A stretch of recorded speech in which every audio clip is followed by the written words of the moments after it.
주님께서 은혜와 사랑의 손길로 여러분 한 분 한 분 심령과 삶을 지켜주시고 인도해 주실 줄로 믿습니다. 여러분, 하나님의 나라는 주님의 다스리심과 통치하심입니다. 주님의 다스리심이 함께해 주시는 그곳이 하나님의 나라이고요, 마찬가지로 주님이 다스리시고 통치하시는 그곳이 주님께서 함께해 주시는 귀한 복된 자리, 예배의 자리가 될 줄로 믿습니다. 특별히 오늘 이 자리에 나오신 한 분 한 분, 또 영상을 통해서 예배를 드리시는 모든 한 분 한 분 위에도 그 하나님의 은혜와 평강이 충만하게 넘치시기를 간절히 주님의 이름으로 축원합니다. 여러분, 그곳이 예배의 자리가 되면요, 거기에 기쁨이 넘치고요, 평강이 넘치고 소망과 감사가 넘쳐요. 우리의 삶의 순간순간마다 어떨 때 보면요, 예배 시간에도 걱정이, 또 예배 시간에도 마음의 불편함들이 찾아오고 있다면 그때는 여러분, 우리가 다시 우리의 눈과 마음을 되돌려야 합니다. 바로 하나님의 나라, 주님이 다스리시고 통치하시는, 주님이 함께해 주시고 역사해 주시는 그 자리에 늘 머무르시는, 그 안으로 들어가시는 우리 모든 예배자들, 우리 모든 머릿돌 교성도들이 되시기를 간절히 바랍니다. 그래서 예배라는 것이요, 예배 시간이나 장소 다 중요하지만 주님께서는 이것도 아니고 저것도 아니다. 어떻게? 하나님은 참으로 예배하는 자들을 찾으신다.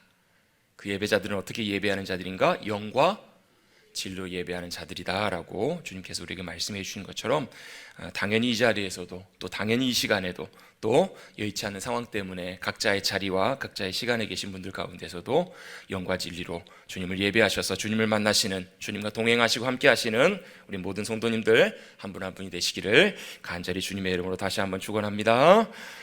아멘.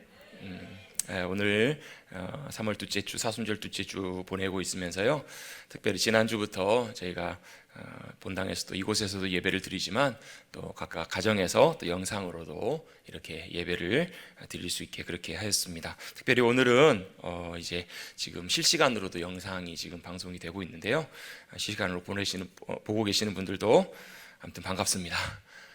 이렇게 얼굴은 마주하지 못하지만 마음과 마음으로 주님께서 연결시켜 주셔서 다음번에 얼굴과 얼굴을 대면해서 볼 때는 더 큰 기쁨으로 만날 수 있게 되기를 소망합니다. 여러분, 가장 맛있는 음식이 뭐예요? 뭐가 제일 좋은 반찬이에요? 시장이 제일 맛있는 반찬이잖아요. 여러분, 아무리 별로 평상시에는 감정도 마음도 없는 사람도요, 한 달만 얼굴 안 보다가 만나보십시오. 괜히 반갑습니다. 괜히 보고 싶고요, 괜히 그리운 것처럼 우리 주님께 사랑의 공동체로 맺어주신 우리 교회 머릿돌 교회 공동체가 그렇게 주님의 사랑 가운데 또 사랑의 끈으로 하나 되고 마음과 마음이 연결되고 또 다시 만나실 때도 기쁨으로 더 귀하게 하나로 세워져가는 또 사랑의 가정이 되시기를 간절히 바랍니다. 오늘 하나님의 말씀 함께 나누면서, 오늘은 시편 1편 말씀, 우리가 익숙히 잘 알고 있는 말씀을 통해서 이 시대에 복 있는 사람으로, 복 있는 자로 살아가기라는 그런 주제로 하나님의 말씀을 좀 나누려고 합니다. 여러분, 성경에서 하나님께서 하나님의 형상대로 사람을 만드신 다음에 가장 먼저 하셨던 하나님의 역사, 하나님의 일하심이 뭐였냐면 바로 그들에게 복을 주셨다라고 이렇게 성경은 말씀하십니다. 그들에게 복을 주세요. 하나님이 그들을 축복하십니다. 창세기 1장 26절 27절 말씀, 27절 28절 말씀에 보면 하나님이 자기 형상 곧 하나님의 형상대로 사람을 창조하시되 남자와 여자를 창조하시고, 그리고 하나님께서 그들에게 복을 주셨다라고 성경은 말씀하세요. 그들에게 복을 주시면서 뭘 말씀하시냐면 생육하고 번성하라, 땅에 충만하라, 땅에 가득하라, 너희는 복 있는 자들이다, 땅에 가득하라, 그리고 모든 바다의 물고기와 하늘의 새와 공중의 모든 이 땅에 있는 것들을 다스리라, 지배하라, 통치하라 라고 주님이 아담과 하와에게 그렇게 말씀해 주십니다. 하나님께서는 우리 인간들을 만드신 다음에 가장 먼저 하셨던 것이 바로 뭐라고요? 복을 주셨다라는 거예요. 근데 그 복이 우리가 생각하는 복과는 좀 다릅니다. 우리가 생각하는 복은 뭐냐면 우리의 일들이 잘 되는 거예요. 우리가 바라고 계획하고 원했던 일들이 잘 이루어지는 거, 내가 복 받았다, 이게 복이다라고 생각해요. 그게 잘 되는 것을 행복한 삶이라고 그렇게 우리는 여기고 살아갑니다. 그런데요, 성경이 말하는 복은 그 복이 아니고, 성경에서 말씀하고 있는 복은 하나님이 복이라고 말씀을 하십니다. 하나님이 우리의 복이 되어주신다라고 말씀하세요. 하나님께서 내가 원하는 대로 다 해줄게, 네가 바라고 구하는 대로 내가 다 해줄게 라고 말씀하시지 않으셨어요. 뭐라고 말씀하시냐면 내가 너의 복이 될 거야, 그래서 나와 함께 가자는 거예요. 그리고 내가 인도하는 곳으로, 내가 가자고 하는 곳으로 가라, 그러면 그 길이 복될 것이다 라고 말씀을 하세요. 그 길은 어떻게 알아요? 가보면 알아요. 그 길은 가보면 그 길이 우리의 삶에 우리가 생각하고 바랬던 것보다 더 최상의, 더 놀라운 위대한 최선의 길이 될 것이라는 것을 우리는 경험하게 될 거예요. 여러분 그렇잖아요. 누군가를 사랑하면, 누군가를 좋아하면, 누군가를 기뻐하면 다 해주고 싶잖아요. 아끼지 않잖아요. 여러분 부모가 자식을 향해서, 부모가 자식을 너무 사랑하기 때문에 다 해주길 원해요. 다 해주길 원한다고 해서 아이가 원하는 대로 다 해주나요? 그건 아니에요. 아이에게 최선의 것을 해주기 위해서 부모는 열심히 노력합니다. 그걸 주면서도 아끼지 않아요. 아깝지 않아요. 제가 지난주에 한번 그런 일이 있었습니다. 요즘 아이들이 학교를 안 가고 집에 자주 시간을 보내다 보니까 이것저것 요구사항들이 많아요. 쌀도 평상시보다 2배나 빨리 없어지고요. 여러 가지 신경 쓸 것들이 굉장히 많아요. 하도 심심하니까 아이들이 오며 가며 나가다가 아빠 과자 사줘 이렇게 얘기합니다. 평상시에는 잘 사주지 않는 과자지만 한번 과자를, 그래 니네가 먹고 싶은 거 사 하면서 카드를 줬어요. 아이들이 이제 카드를 가지고 과자를 사왔습니다. 걱정하지 마십시오. 뭐 아이들이 뭐 10,000원, 20,000원짜리 과자 산 건 아니고요. 자기들이 먹고 싶은 과자를 사왔어요. 근데 저는 이제 아이가 사러 간 사이에 이제 교회로 나오고 이제 좀 늦게 들어가서 아이들이 자고 난 다음에 밤늦게 들어갔어요. 딱 들어갔더니 아이 중에 하나가 그 자기가 먹은 과자 중에서, 옛날에는 그 과자가 다 동그랗게 나왔는데 요즘은 그 과자 중에서, 동그란 과자 중에서 몇 개가 하트 모양의 과자가 중간에 들어있었나 봐요. 그래서 그걸 어떻게 했냐면 그 과자 중에서 하트 모양의 과자를 몇 개를 모아가지고 이렇게 모아놓고 테이블에다 올려놓고 그 케이스에다 해놓고 뭐라고 써놨냐면 옆에다 아빠 이게 내 마음이야 이렇게 써놨어요. 제가 그걸 보면서 무슨 생각을 했을까? 저 아직까지 그 과자를 못 먹겠더라고요. 그 과자를 못 먹고 그대로 놔두면서 무슨 생각을 했냐면, 야, 과자 사줄 만난다. 다음에도 과자 사달라고 하면 과자 사줘야 되겠다라는 그런 생각을 저는 하게 됐어요. 여러분 누군가가 기쁨이 된다면, 정말로 그 사람을 사랑한다면, 하나님이 우리를 사랑하시고 함께 하셔서 하나님이 우리의 복이 되어 주신다면 우리가 원하는 것보다 하나님께서는 더 귀하고 최선의 것들로 우리의 삶을 인도하시고 함께 해 주실 줄로 믿습니다. 그래서 아브라함에게도 하나님께서 말씀하세요. 야, 너는 복이다. 내가 복의 근원이기 때문에 나와 함께 가자. 너의 집을 떠나라. 나와 함께 동행하자. 그 길로 믿음으로 따라와라. 그러면 너는 복이 될 거야. 그리고 거기서 그치는 것이 아니라 네가 복이 되어서 세상과 열방 가운데 복이 될 것이다 라고 약속을 하고 계세요. 여러분 이것이 아브라함을 향한 약속이고 마찬가지로 이스라엘 향한, 하나님의 백성들을 향한 하나님의 약속이고 계획입니다. 바로 하나님께서는 우리를 복으로 삼으셔서 복의 통로가 되게 하시고 하나님의 복이 흘러가는 자로 우리를 여기시고 붙잡아 주기를 원하십니다. 할렐루야. 그게 말씀을 통해서 흘러가는 하나님의 법칙이에요. 그래서 예수님께서도 공생의 사역을 시작하시면서 산상수훈, 산에 오르셔서 말씀을 선포하시면서 가장 먼저 하셨던 말씀이, 야, 하나님 나라의 백성의 삶의 모습은 이런 삶이야. 심령이 가난한 자는 복이 있다. 복된 자라는 거예요. 애통하는 자는 복이 있다. 마음이 청결한 자는 복이 있다. 의를 위하여 핍박을 받는 자는 복이 있다. 여러분 그 길은 여러분 세상 사람들 따라가는 복의 길과는 좀 다르잖아요. 그런데 하나님의 백성의 삶의 길들을 걸어가기 시작하고 그 믿음의 자리에 서 있을 때 그 백성의 삶의 길이, 그 자리가 바로 복된 자리라는 거예요. 제가 지난주에 어떤 글을 보다가 참 인상 깊었던 문구가 하나 있어요. 바로 뭐냐면, 바로 구원받은 하나님의 백성들은 복을 찾아 헤매는 자들이 아니라는 거예요. 그 의미가 무슨 의미인가 봤더니, 바로 구원받은 하나님의 백성들은 더 이상 복을 찾아 헤매지 않아요. 왜요? 하나님이 우리의 복이 되어주시기 때문에. 하나님이 바로 우리의 복이 되어주시기 때문에 복을 찾아 헤매지 않아요. 여러분 우리가 인생을 열심히 살아가는 이유가 뭐예요? 왜 직장생활을 열심히 하고 많은 일들을 열심히 살아갑니까? 학생들이 왜 공부를 열심히 해요? 뭐 하기 위해서? 행복한 삶을 위해서. 결국 복을 따라가는 거예요. 그래서 여러분 그 복을 받기를 원하지만, 여러분 그 우리가 원했던 그 복이 진짜 복인가요? 여러분 우리가 왜 이렇게 힘들고 어렵게 살아요? 우리가 원하는 그 자리가 있잖아요. 부, 명예, 인정받는 삶, 성공하는 그 삶의 목적 자리가 있잖아요. 그 자리에 가야 행복할 것 같아요. 그걸 얻으면 행복할 것 같아요. 그것도 우리의 기쁨일 수 있죠. 그런데 그것은요, 있다가 없어지기도 합니다. 그것이 우리의 복과 기쁨이 되기도 하지만 그건 순간적으로 금방 없어지기도 해요. 여러분 그것이 진정한 우리의 복은 아닙니다. 가지고 살아가는 것에 불과해요. 있을 수도 있지만 없을 때도 있어요. 그것은 여러분 우리가 생각하고 바라는 것들이 나타나는 결과이지 그것 자체가 복은 아니라는 거예요. 여러분 우리는 헛된 것을 따라가는 그런 사람들이 되어서는 안 돼요.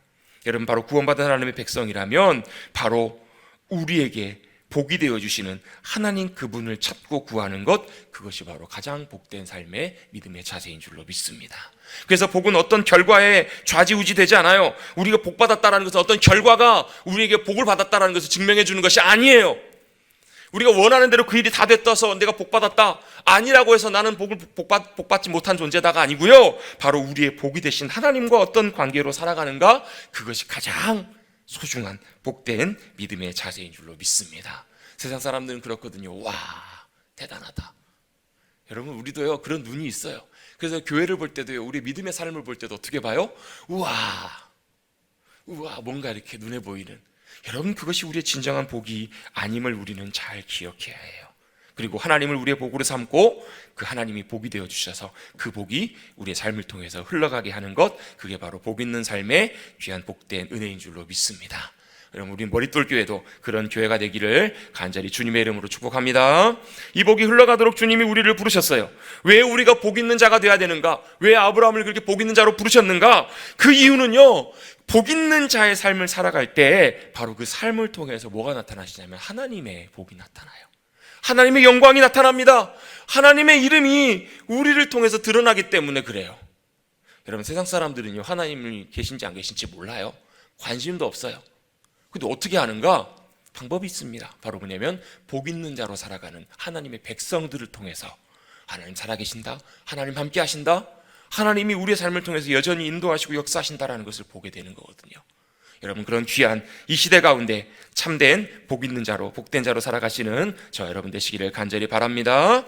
그래서 성경의 흐름을 따라 시편을 시작하는 이 시편의 첫 장 1편에서도 바로 이렇게 말씀을 시작을 합니다. 뭐라고 시작하는가? 복 있는 사람은 이라고 시작을 합니다. 시편이라고 하는 참 귀한 고백, 150편이라 되는 장대한 고백의 첫 문장의 첫 시작이 뭘로 시작을 해요? 복 있는 사람은 이라고 시작을 합니다. 왜 그렇게 시작을 할까요? 그게 그렇게 중요하거든요. 복 있는 사람은, 바로 시편의 고백들은 복 있는 사람은, 제가 몇 달 전에 그 설교 시간에 그런 얘기를 한번 드린 적 있잖아요. 어떤 목사님이 시편의 설교를 쭉 하면서 1편부터 쭉 하면서 마지막 150편을 끝낼 때 시편의 결론을, 시편의 주제를 드디어 발견하게 되었노라고. 뭐라고? 시편의 주제가 뭐예요? 복 있는 사람은 여호와를 찬양하라. 시편의 맨 앞에 구절하고 맨 뒷구절을 붙여보니까 그게 시편의 주제가 되더라고. 여러분, 제일 처음에 고백들도 굉장히 중요하잖아요. 복 있는 사람은 시편에서 우리에게 말씀해 주기를 원하신 고백들의 첫 시작은 복 있는 사람으로 시작을 합니다. 복 있는 사람은 어떤 사람인가? 우리 1절 같이 한번 1절 2절 같이 한번 읽어보겠습니다. 시작. 복 있는 사람은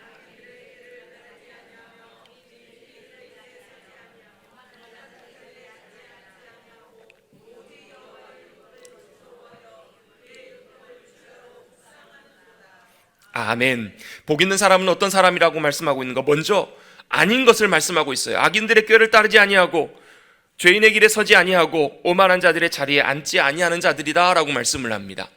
여러분, 악인들의 꾀라는 것은 어떤 제안, 또 조언, 충고, 이런 것을 의미합니다. 어떤 계획이나 어떤 얘기들을 말하죠. 여러분도 어떤 일을 진행하다 보면 주변에서 그런 경험들 많으실 거예요. 이거 이렇게 해봐, 이거 이렇게 해봐. 여러분, 이런 제안들과 조언들을 많이 들으실 거예요. 여러분, 여기서 말하는 악인이라고 하는 것은 단순히 막한 행동을 하는 사람들, 나쁜 사람들만을 의미하는 것만은 아닙니다. 성경에서의 악인들은, 성경에서의 죄인들은 하나님과 상관없는 길들을 걸어가는 이들이 다 악인들이고 죄인이에요.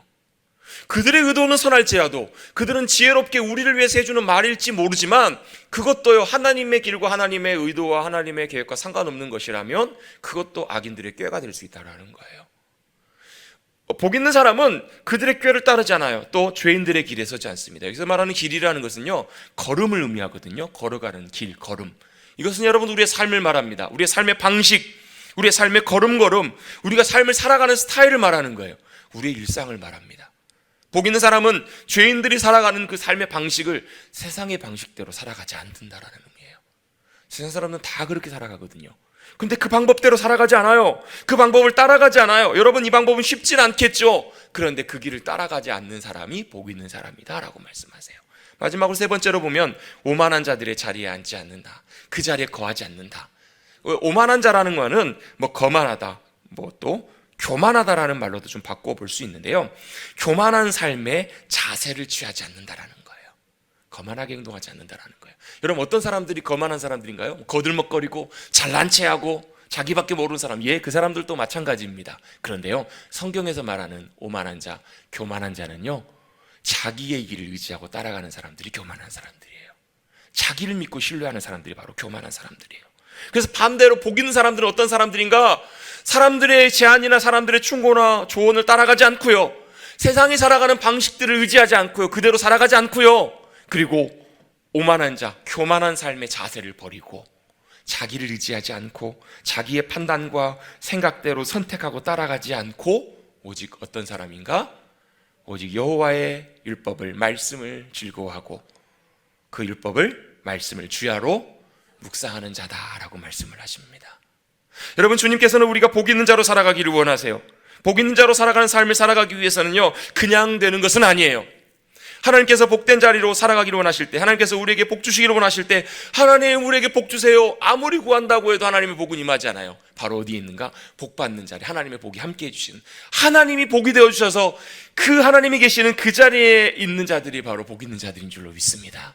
그래서 그 자리에 나가기 위해서 우리는 뭐 해야 되나요? 하나님의 말씀을 즐거워하고 그 하나님의 말씀을 묵상하는 자, 그들이 바로 그것인 것처럼 우리의 삶에도 하나님의 말씀을 즐거워하고 묵상하고 따라가시는 저와 여러분 되시기를 주님의 이름으로 축원합니다. 그게 왜 중요한가? 그렇게 되어야요, 그렇게 되어야 내 조언, 사람들의 조언과 충고가 아니라 하나님의 제시하시는, 또 인도하시는 지혜를 우리가 얻을 수 있거든요. 또 그래야 내 방법, 세상의 방식이 아니라 하나님의 방식대로 믿음으로 설 수 있어요. 여러분, 조금 이따 다시 한 번 더 언급하겠지만, 여러분, 우리의 믿음의 길은요, 절대로 세상의 방법과 세상의 방식으로는 따라갈 수가 없는 길이에요. 여러분, 좀 달라요. 방식이 달라요. 왜요? 주님이 다스리시는 주님의 나라는요, 주님의 역사하시는 그 주님의 놀라운 주님의 나라는 주님의 방식으로만 이루어지는 것이기 때문에, 여러분, 미국에 가면 어떤 법을 따라야 돼요? 미국의 법을 따라야 돼요. 우리나라에 오면 우리나라의 법을 따라야 돼요. 요즘 우리나라가 난리잖아요. 굉장히 복잡한데요, 심지어 모든 나라들에서 우리나라가 확진자가 많이 나오다 보니까 비행기를 타고 그 나라에 입국하려고 했는데 그 나라에서 들어오게 해요? 못 들어오게 해요? 못 들어오게 해요. 왜요? 막는 거예요. 그 나라의 법으로 막아버리는 거예요. 여러분, 하나님의 나라도 마찬가지입니다. 주님과 동행하는 삶도 마찬가지예요. 여러분, 그 방법은요, 세상의 방법과 우리가 다 아는 방법과 방식으로는 따라갈 수가 없는 길이에요. 그래서 여러분, 하나님의 말씀을 우리가 묵상하고 잘 따라가는 그것들이 너무나 중요합니다. 또 바로 그렇게 해야 우리가 겸손하게 주님의 인도하심을 따라갈 수가 있거든요. 먼저 여러분, 묵상한다라는 말의 의미를 잠깐 먼저 살펴보기를 원합니다. 여러분, 묵상한다라는 말의 의미가 무슨 뜻인지 여러분 잘 아시나요? 묵상하다, 예? 깊이 생각하다, 네, 그 의미도 굉장히 맞는 말입니다. 원래 묵상하다라는 말의 성경적인 의미는 제가 여러 번 나눈 적이 있는데요, 히브리어 원어는 하가라는 말입니다. 하가. 잘 잊어버리시지 않겠죠? 하가. 우리 가까운 동네 중에 하가 지구가 있죠. 하가, 묵상하다는 말은 하가인데요, 이 말은 계속해서 원래는 반복해서 읊조리다라는 말이에요. 여러분, 사람들 지나가시다가 길에서 이런 분들 보신 적 있으세요? 중얼중얼거리시면서 읊조리는 분들. 저도 종종 자주 그러는데요, 어떨 때 그러나요? 거기에 몰두해서 그것을 생각하고 그것을 계속 되뇌일 때, 또 안 잊어버리기 위해서 그걸 계속 반복할 때 입에서 중얼중얼 하잖아요. 읊조리잖아요. 이게 여러분 원래 묵상하다라는 말이에요. 그러니까 원래는 깊이 생각하는 것 이전에 먼저 뭘 하는 거냐면 우리의 입으로 말로 계속해서 반복하는 거예요. 여호와의 율법을 즐거워하며 그의 율법을 주야로 묵상하는다다. 여호와의 율법을 즐거워하며 그의 율법을 주야로 묵상하는 자다. 여러분, 묵상이 잘 모르시겠으면 여러분, 이 한 구절을 어디다 써놓으시고요, 운전하실 때 차 앞에다 써놓으시고요, 여러분이 걸어가신 곳에다 어디다 써놓으시고요, 붙여놓으시고 계속 하루 종일 한번 읽어보십시오. 계속 반복해서 여러분의 입에다 두시고 한번 계속 반복해서 읊조려 보십시오. 그러면 여러분, 그 읊조리는 그 상황 속에서 그 안에 들어가게 될 거예요. 그리고 그 안에 머무르게 될 거예요. 그래서 묵상하다라는 말은 반복해서 읽고 깊이 생각하는 거예요. 그래서 그 의미 가운데는 어떤 의미가 있냐면 거기에 멈춰서는 거예요. 그 자리에 멈춰서요. 그리고 기다립니다. 멈춰서고 기다리는 거예요. 다른 많은 해야 될 일들이 있지만 묵상하는 그 순간은 잠깐 멈춰서는 거예요. 하나님의 말씀 앞에 잠깐 멈춰서요. 여러분, 지금의 시대는요, 무언가를 많이 하는 시대가 아니에요. 지금은 잠잠하게 기다려야 될 때예요. 지금은 잠잠하게 멈춰서야 될 때예요. 그리고 정신없는 세상과 흘러가는 세월 속에서 잠깐 멈춰서 우리의 영혼을 돌아보고 기다려야 될 때입니다. 뭘 기다려야 되는가? 바로 하나님의 말씀하심과 인도하심이 어디 있는지 그것을 겸손하게 바라보며 지금 기다려야 될 때입니다. 여러분, 묵상하는 것은요, 그 안에 멈춰서서 기다리는 거예요. 뭘요? 하나님의 깨닫게 하심을, 하나님의 말씀하심을. 여러분, 이 율법이라는 단어는요, 토라라는 단어인데요, 말씀이라는 단어와 같은 의미예요. 근데 원래 이 토라라는 말의 의미는 방향을 보여주다라는 이런 뜻이 있습니다. 방향을 제시하다, 과역을 겨누다. 에이밍이라는 단어가 원래 이 의미 안에 있어요. 그래서 여러분, 하나님의 말씀의 원래 목적은 뭐냐면 하나님이 의도하시는 그 목적과 방향을 정확하게 우리에게 보여주는 거예요. 관역을 비춰서 뭐 하는 거예요? 목적지에 정확하게 도달할 수 있도록. 전쟁에 나서 싸우는데요, 여러분, 목표를 향해서 정확하게 총을 쏴야지 그 총을 잘못해가지고 다른 데 쏘면 돼야 한대요. 다른 데 쏘면 누가 맞아요? 아군이 맞습니다. 이게 뭐예요? 이게 죄가 되는 거예요. 여러분, 우리의 삶의 실족, 우리의 삶의 모든 죄는요, 이 방향을 빗나갈 때 이 모든 일들이 나타나요. 하나님의 말씀은요, 우리에게 방향을 보여주십니다. 목적지와 우리가 겨냥해야 될 그것을 보게 해주시는 거예요. 묵상하시면서 뭘 보시는가? 하나님의 인도하심과 방향과 길이 어디 있는지를 여러분 기다리셔야 돼요. 그리고 그렇게 우리에게 보여주시고 우리에게 그 길을 알게 해주시고 깨닫게 하시고 말씀하시면 어떻게 해요? 그리고 나서 그 길을 보고 믿고 순종하며 따라가는 믿음의 삶의 순종이 필요한 거예요. 여러분, 정확하게 맞는 이야기는 아니지만 지난주에 저희 이제 교회에서 공사를 하나 진행을 했습니다. 어떤 공사를 진행을 했냐면 이제 주방과 1층 곳곳 사무실과 성가대실과 여러 곳에 도시가스 배관을 다 연결을 하는 그런 공사를 했어요. 사실 저희 그 도시가스가 그 이제 와룡리 이쪽 지역으로 들어오게 될 때 우리 이룡 목사님께서 몇 년 전에 2017년인가요? 17년인가 아마 제가 그걸 기억하고 있는데 들어올 때 비용을 들여서 목사님께서 교회까지 다 도시가스관을 이렇게 다 이제 들여서 공사를 마무리해 놓으셨어요. 이제 뭐만 하면 되냐면 이제 연결만 하면 돼요. 근데 제가 이제 작년, 재작년 계속 연결을 하면 되고 또 뭐가 문제였냐면 주방에서 우리 권사님, 집사님들이 밥을 하실 때 그 버너가 이제 좀 많이 오래되고 녹이 슬어가지고 그 버너가 많이 막히고 그래서 불도 제대로 나오지도 않고 또 이제 노후가 돼서 교체를 해야 될 때도 됐어요. 이번에 이제 공사하시는 분들이 와가지고 이 버너 저희가 11년, 10년, 11년 썼는데 그랬더니 깜짝 놀라시더라고요. 그렇게는 오래 쓰셨어요? 실제로 보면 막 안에 막 부식이 돼가지고 다 떨어지고 이러거든요. 교체도 해야 되는데 알아봤더니 어떤 이제 문제가 있냐면 이 교회가 특정 시설이라고 좀 시설 자체가 좀 특수한 시설이다 보니까 비용이나 이런 거 검사나 이런 게 굉장히 엄격하고 비용도 생각했던 것보다 굉장히 좀 많이 들어요. 또 한 가지를 그분이 이제 작업을 도와주시는 이제 담당하시는 분이 얘기를 해주시는 게 이제 지금 1층에 이제 주방 쪽으로도 이제 가스가 들어가겠지만 지금 난방을 원래 LP 가스통으로 난방을 하고 있는데 이걸 할 때 한꺼번에 하는 것이 훨씬 이득이라고. 왜냐하면 나중에 따로 하면 도시가스는 굉장히 검사비나 이런 것들이 많이 들어가기 때문에 이중으로 많은 비용이 들어가서 나중에 공사를 하게 되면 이제 공사 비용과 여러 가지 복잡한 일들이 많이 생기니까 하실 때 한꺼번에 하시라고. 근데 제가 아무리 생각하고 아무리 계산을 해봐도 이게 그 비용을 많이 들여서 난방까지 다 해야 되는지 이게 의문이 드는 거예요. 확신이 안 서는 거예요. 재작년에도 그렇고 작년에는 견적서까지 다 받아놨다가 진행을 하지 못했어요. 또 한 가지 문제가 공사를 진행을 하면 검사를 받아야 되는데 그 기간이 일주일 이상 걸리기 때문에 한 주는 주방을 이제 그 가스를 쓰지 못하는 거예요. 쓰려면 다시 LP 가스통을 연결하든지 이제 복잡한 그런 이제 상황들이 되는 거예요. 작년에도 4월쯤에 진행을 하려고 견적서까지 다 받았다가 진행을 하지 못하게 됐어요. 근데 지난달 중순쯤에 어떤 상황들이 있었냐면 이제 도시가스 말고 프로판가스, 이제 LP가스 검사하는 이제 담당 기관에서 검사를 하는데 지금까지는 한 번도 뭐 제가 있을 때도 그랬고 지적이 한 번도 없었는데 뭘 이게 지적을 하게 됐냐면 사무실과 당회실과 성가대실에 이제 가스가 이제 고무 호스로 이렇게 다 연결이 됐는데 그거를 다 일반 파이프 배관으로 다시 다 고쳐가지고 공사를 다시 해서 검사를 다시 받으라는 거예요. 그게 이제 안 되는 거기 때문에 그게 이제 강릉 그 펜션 이번에 화재 사고 때문에 굉장히 엄격해져서 그런가 봐요. 그래서 그걸 다 뜯어내고 공사를 다시 해서 3월 중순까지 재검사를 받으라는 거예요. 그러고 나니까 마음이 영 좀 그런 거예요. 왜? 그 돈 들여가지고 다시 그 가스통 공사하느니 뭐 하면 돼요? 차라리 그 비용이면 보태서 도시가스 공사하면 훨씬 더 낫겠다라는 생각이 드는 거예요. 그런데다가 마침 제가 지지난주부터 교회 식사를 쉬고 있어요. 그래가지고 알아봐서 연락을 드렸어요. 물론 비용은 좀 뭐 상당한 수준의 비용이 들지만 정확한 타이밍, 지난주에 목요일, 금요일 양일간을 거쳐서 다 공사를 마쳤고 이번 주에 이제 검사까지 다 하면 빠르면 다음 주나 그 다음 주부터는 이상 없이 다시 주방과 난방과 모든 것들을 이제 상황을 정확하게 잘 쓸 수 있게 되는 거예요. 여러분, 무슨 상황인지 잘 모르겠다, 어떻게 해야 될지 잘 모르시겠다 그러면요, 여러분 먼저 판단하지 마시고 결정하지 마시고 잠깐 기다리십시오. 거기서 잠깐 멈춰 서십시오. 그리고 하나님의 말씀 앞에 겸손하게 서셔서 하나님의 말씀을 묵상함 가운데 우리의 삶을 인도하시고 보여주시는 하나님의 인도하심을 기다리시고 기대하십시오. 여러분, 바로 그것이 하나님께서 우리의 말씀을 삶을 통해서 인도해 주시는 삶이라는 거예요. 복 있는 사람은 자기가 판단하고 결정하지 않는다라는 거예요. 여러분, 오만한 사람들은 자기가 판단하고 결정해요. 믿고 따라오라는 거예요. 내가 자신의 삶을 책임집니다. 그런데요, 복 있는 사람은요, 그 삶을 따라가지 않아요. 하나님의 말씀을 묵상하고요, 하나님의 말씀을 즐거워해요. 여러분, 하나님의 말씀을 즐거워하고 기뻐한다라는 얘기는요, 좋아한다라는 얘기예요. 사모하고 원한다라는 말이에요. 간절히 바라고 원해요. 여러분, 어떤 사람이 하나님의 말씀을 사모하고 원하는 줄 아세요? 마음이 겸손하고요, 마음이 여러분 낮아진 사람. 그래서요, 하나님의 은혜를 간절히 원하는 사람이 여러분 하나님의 말씀을 즐거워해요. 어떤 사람이 그래요? 여러분, 누가 우물을 파요? 목마른 사람이 우물을 파요.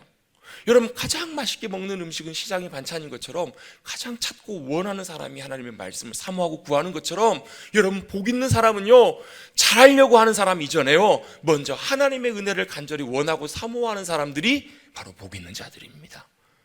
여러분, 잘하려고 하지 마시고, 여러분 잘해보려고 하지 마시고, 여러분 하나님의 은혜를 구하는 자들이 되시기를 주님의 이름으로 축복합니다.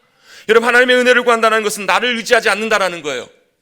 여러분, 지금의 우리의 현실적인 모습들과 우리의 상황을 한번 돌아볼까요? 여러분, 요즘 그 코로나 사태가요, 직접적인 가장 심각한 문제를 일으켰던 원인이 뭐예요? 그것 때문에 그렇잖아요. 여러분, 지금 어제도 제가 통계 수치를 다 봤더니요, 어제까지 확진자가 7,000명인데요 제가 계산을 다 해봤어요. 90% 이상이 대구 경북 분들이세요.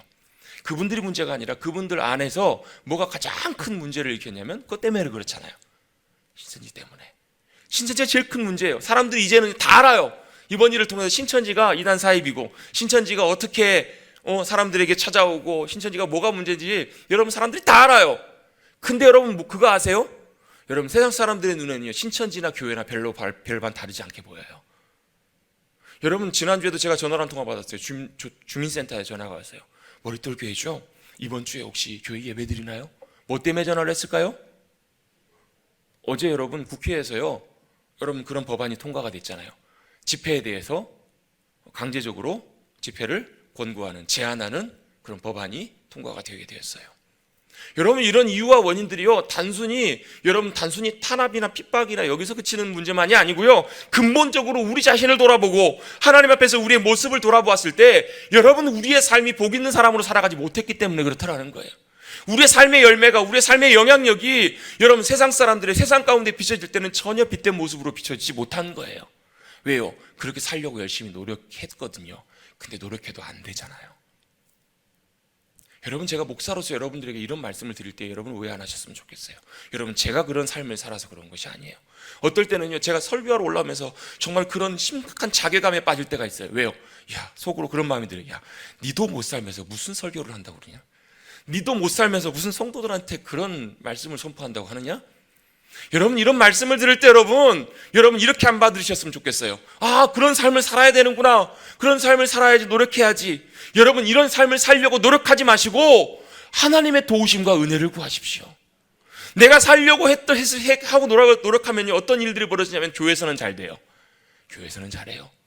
근데 여러분, 우리 가정을 돌아가 보고요, 우리의 삶의 자리로 돌아가 보면 어때요, 여러분?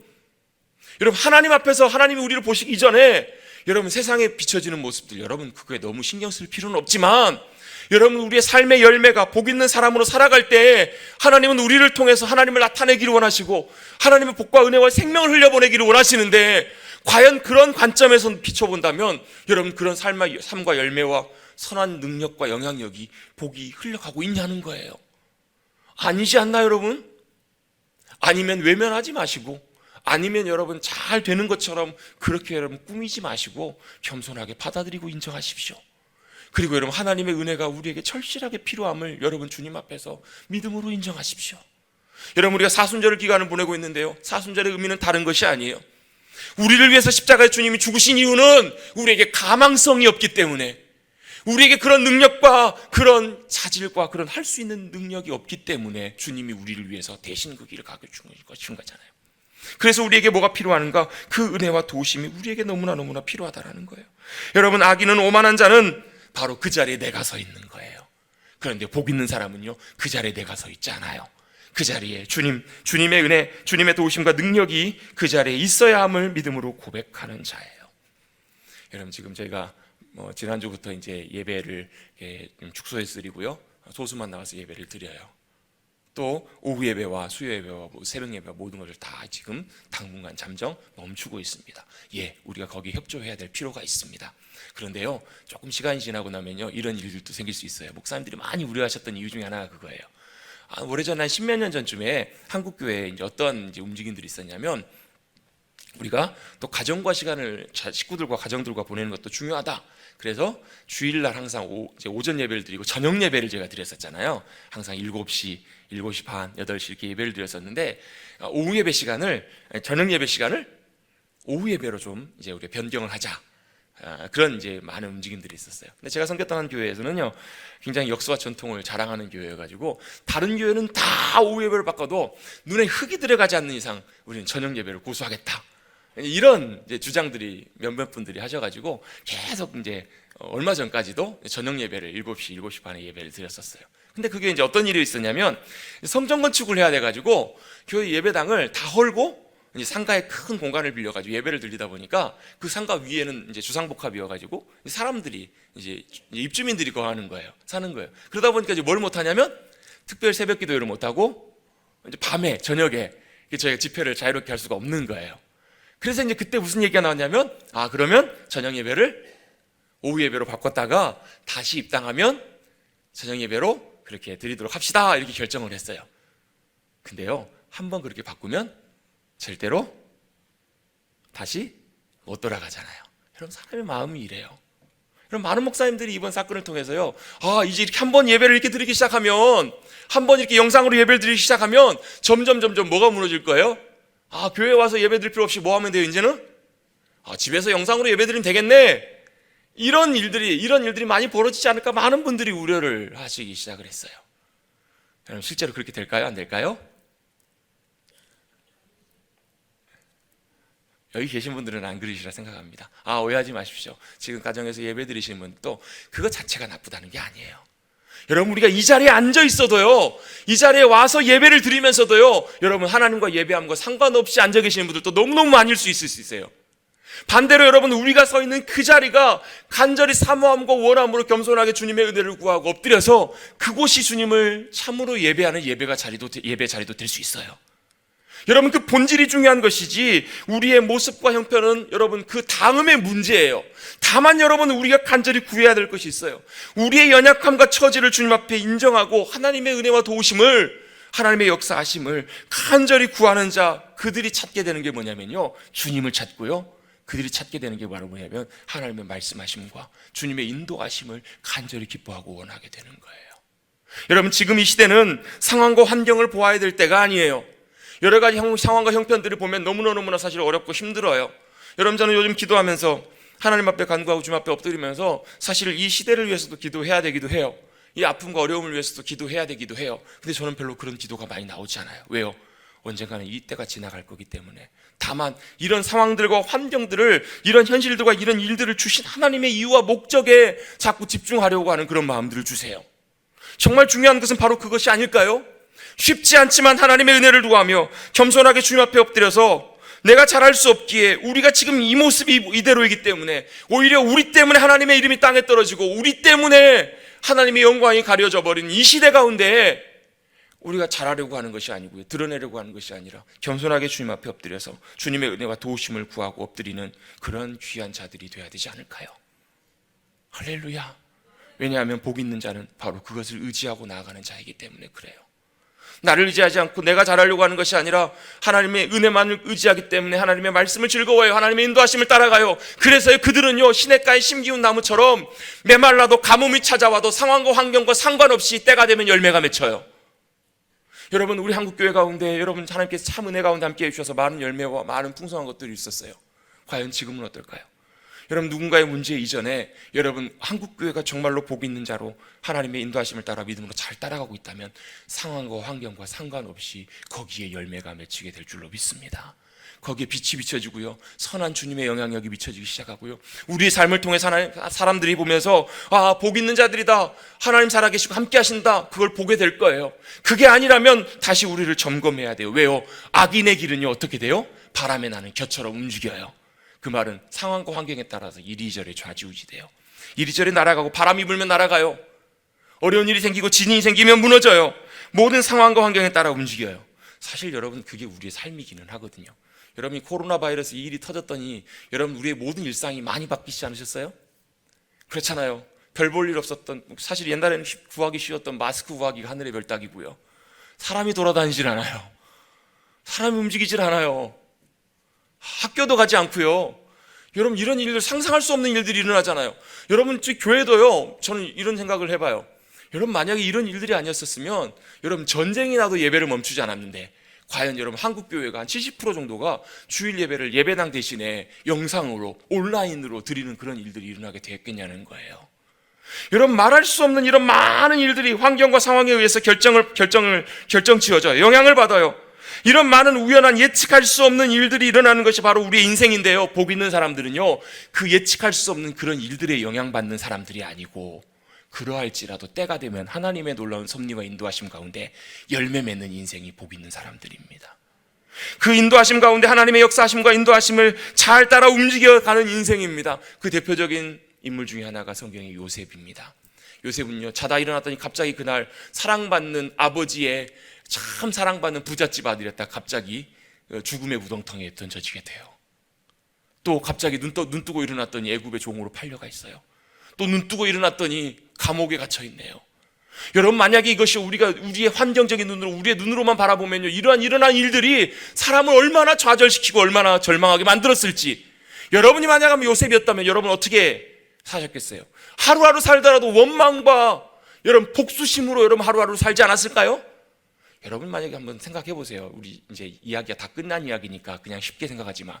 여러분이 만약에 요셉이었다면, 그런 일들이 여러분의 삶 가운데 일어난다면, 그런데 요셉은요 그런 상황과 환경을 통해서도요 여전히 역사하시고 섭리하시고 인도하시는 주님의 인도하심과 손길을 보게 돼요. 여러분, 복 있는 사람은 그러하기 때문에 여러분 상황과 환경에 좌지우지되는 존재들이 아니에요. 큰 상처와 아픔이 있었지만 그 상황 속에서도 신실하게 인도하시는 주님의 인도하심을 따라가요. 그가 보았던 것은 그 모든 상황과 환경 그 밑에 깔려있는 주님의 계획하심과 섭리를 보게 되잖아요. 그랬더니 나중에 형들을 만났을 때 이렇게 고백해요. 저 같으면 나쁜 형들 하면서 복수할 것 같아요. 보복할 것 같아요. 근데 그는 이렇게 얘기를 해요. 당신들은 나를 헤아려 했지만 하나님은 그것을 선으로 바꾸사 모든 사람을 구원하시는 일에 나를 사용하시고 세우셨습니다. 나를 보내신 이는 형님들이 아니라 하나님이십니다. 아니, 형들이 보낸 게 맞아요, 틀려요? 맞잖아요. 근데요, 그는 뭘 보냐면요, 믿음의 눈으로 하나님의 역사하심을 인도하심을 보면서요 그 모든 일들을 하나님이 인도하셨다라는 그 인도하심을 보게 되잖아요. 그랬더니 원망으로부터 자유케 되네요. 복수로부터 자유케 되네요. 불편한 마음으로부터 벗어나게 되네요. 그리고 정말 주님이 원하시는 복된 자리에 믿음으로 서서 세상 가운데 구원과 생명을 흘려보내는 주님의 귀한 통로가 되잖아요. 여러분, 이런 사람들이 이런 요셉과 같은 사람들이 복 있는 사람이 아닐까요? 여러분, 사도 바울과 같은 이런 사람들이 복 있는 사람이 아닐까요? 가뭄이 오기도 합니다. 척박한 사막에 던져지기도 합니다. 여러분, 이번 일들이 있지만요, 앞으로 주님 오실 때 가까울수록요 이보다 더한 일들도 생길 수 있어요. 여러분, 하나님께서 우리에게 주신 예방주사라고 저는 그렇게 생각합니다. 이러한 더한 일들이 생겼어요. 어떨 때는요 우리가 정말로 교회를 나와야 될 때, 예배를 드려야 될 때는 여러분 더 귀한 헌신과 더 어떻게 보면 목숨을 거는 그런 믿음의 결단이 없으면 주님 따라가는 것이 쉽지 않는 그런 시대가 올 수도 있어요. 여러분, 하나님께서 지금 시대에 우리는 깨어서 준비하도록 원하십니다. 뭘 준비하기를 원하시는가? 상황과 환경 거기에 좌지우지되는 것이 아니라 하나님의 인도하심을 믿음으로 잘 따라가면서 그 가운데 역사하신 하나님의 인도하심과 계획이 무엇이 있는지. 여러분, 지금 상황이 복잡하시잖아요. 상황을 보면요 복잡해요. 우리나라가 도대체 어떻게 될까? 빨리 잦아들어야 되는데, 빨리 괜찮아져야 되는데 여러분 이걸 보는 것이 아니라 요셉처럼 그 상황을 통해서 우리에게 깨닫게 하시고 보게 해주시는, 인도해 주시는 하나님의 놀라운 역사하심과 은혜와 인도하심을 우리 각자가 또 한국교회가 깨닫고 나아가는 복된 시간들이 되시기를 주님의 이름으로 축원합니다. 요셉은 사실을 보았어요. 그런데 그 밑에 하나님의 은혜 가운데 그 안에 감춰져 있는 진실, 하나님의 진리 가운데 역사하시는 놀라운 역사를 보고 따라갔던 것처럼 그 길을 따라가게 될 때 우리의 삶에서도 가뭄에 던져져도 어떠한 상황 속에서도 열매 맺는 복된 주님의 거룩한 백성들이 될 줄로 믿습니다. 잎이 메마르지 않아요. 또 모든 길들이 주님의 역사하심 가운데 형통하게 되는, 여러분 이 때도 지나가게 될 거예요. 이런 일들도 지나가게 될 것입니다. 다만 복 있는 자로 믿음으로 잘 준비된 자들이 주님 오실 때까지 믿음으로 승리하게 가게 될 거예요. 저는 머릿돌교회 모든 성도님들이 100여 명 되시는 모든 성도님들이 마지막 때 이보다 더한 일들과 상황들이 올 때 믿음으로 잘 준비되어서 복된 자로 믿음으로 승리하며 나가시는 저와 여러분 되시기를 간절히 바라고 있습니다. 그렇게 되기를 주님의 이름으로 축복합니다. 그런 자들은 어떤 자들인가? 악인은 다 바람이 나는 겨처럼 날아가 없어져 버리지만 6절입니다. 6절 같이 한번 읽어보겠습니다. 시작. 무릇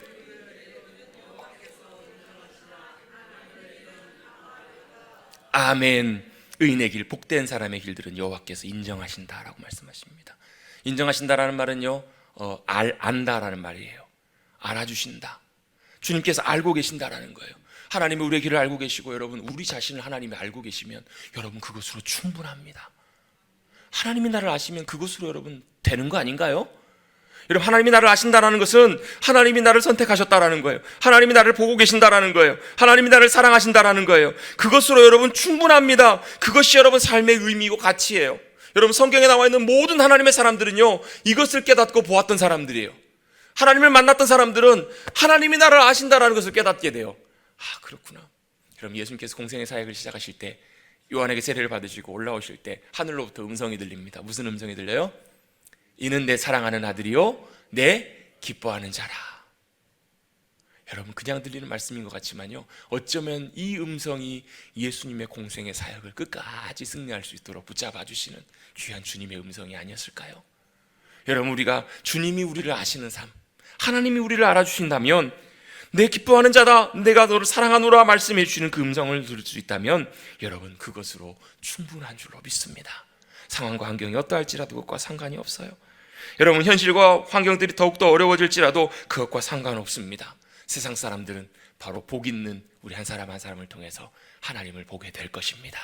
하나님의 함께 하심과 영광과 역사하심들을 우리를 통해서 보기를 주님은 원하십니다. 여러분 바로 그 자리로 우리를 주님께서 부르셨음을 기억하시고 바로 이 땅 가운데 그 역할들을 잘 감당하시는 우리 귀한 하나님의 거룩한 백성들, 또 귀한 머릿돌 교회가 되기를 간절히 주님의 이름으로 축원합니다. 아멘. 저를 따라 같이 한번 믿음으로 고백해 보겠습니다. 하나님의 은혜로 복 있는 자로 살아가게 하여 주옵소서. 아멘. 아브라함을 부르셨던 것처럼, 또 이스라엘을 부르셨던 것처럼, 요셉을 세우셨던 것처럼, 또 다윗을 그렇게 부르셨던 것처럼 우리가 그 길을 따라서 복된 자로 살아가시는 저와 여러분 되시기를 간절히 주님의 이름으로 축복합니다. 기도하겠습니다. 하나님 아버지 감사합니다.